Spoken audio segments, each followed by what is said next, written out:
Hello everyone and welcome. Every Lunar New Year's Eve, we paste the character Fu blessing upside down on our doors and laugh, saying, "Blessings have arrived." But have you ever wondered? The most profound and glorious blessing in human history was not written on red paper, not brushed in ink, not posted on a wooden door. It was written in an old man's heart on a silent night 4,000 years ago. Under the moonlight stood a man named Abraham. He has no children, no land, no visible future. And yet God said to him, "Leave your country, your people, and your father's household, and go to the land I will show you. I will bless you, and all nations on earth will be blessed through you." This blessing was not given because Abraham earned it.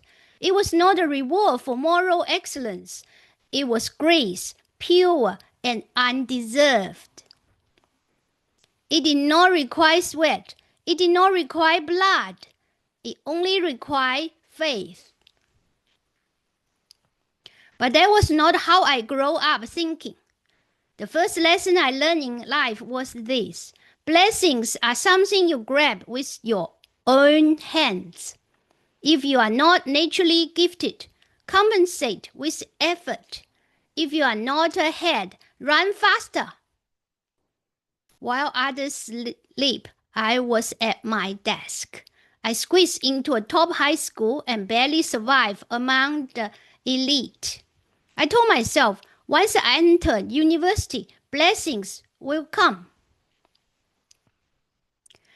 Later, I crossed the ocean to Australia. I made the list. First goal, citizenship.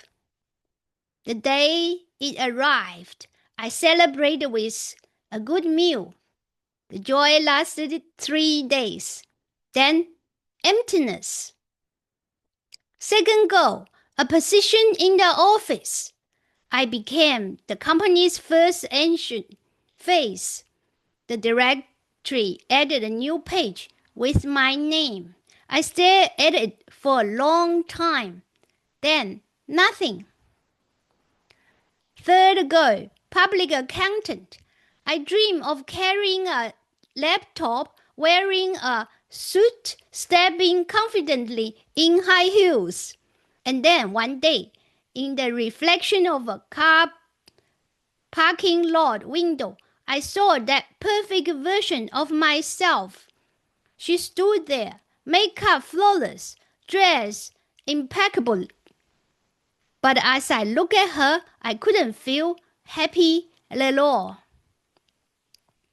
I was like a mouse running on a wheel, named success, running desperately, breathing desperately, thinking I was climbing upward, when in reality I was only spinning in place, until one day that wheel threw me off hard.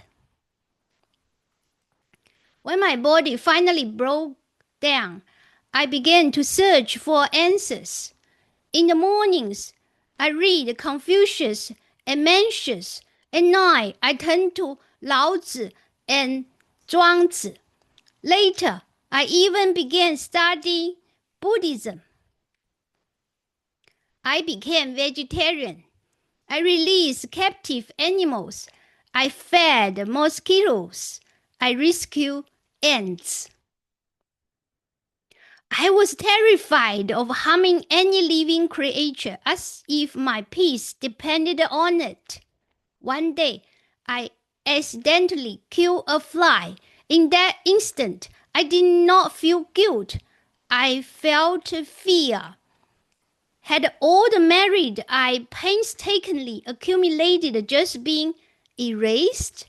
Had I fallen all the way back to zero? That was the moment I understood something unsettling. If peace must be earned, then it can always be lost. And the path of endless doing to secure inner calm was not freedom. It was a heavier chain, a quieter prison, one that tightened the harder I tried to be good. When I had exhausted myself completely, the God who called Abraham found me, and I began to understand something profound. When Adam and Eve reached for the forbidden fruit, the tragedy was not merely disobedience, it was the desire to be like God, to detach from the very source of life. And that separation created a void. Since then, human has been running, chasing success, accumulating merit, polishing reputation, trying desperately to fill that hole.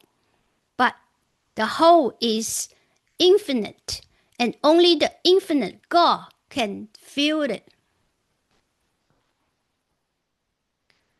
The blessing God promised to Abraham was never something earned by human perfection.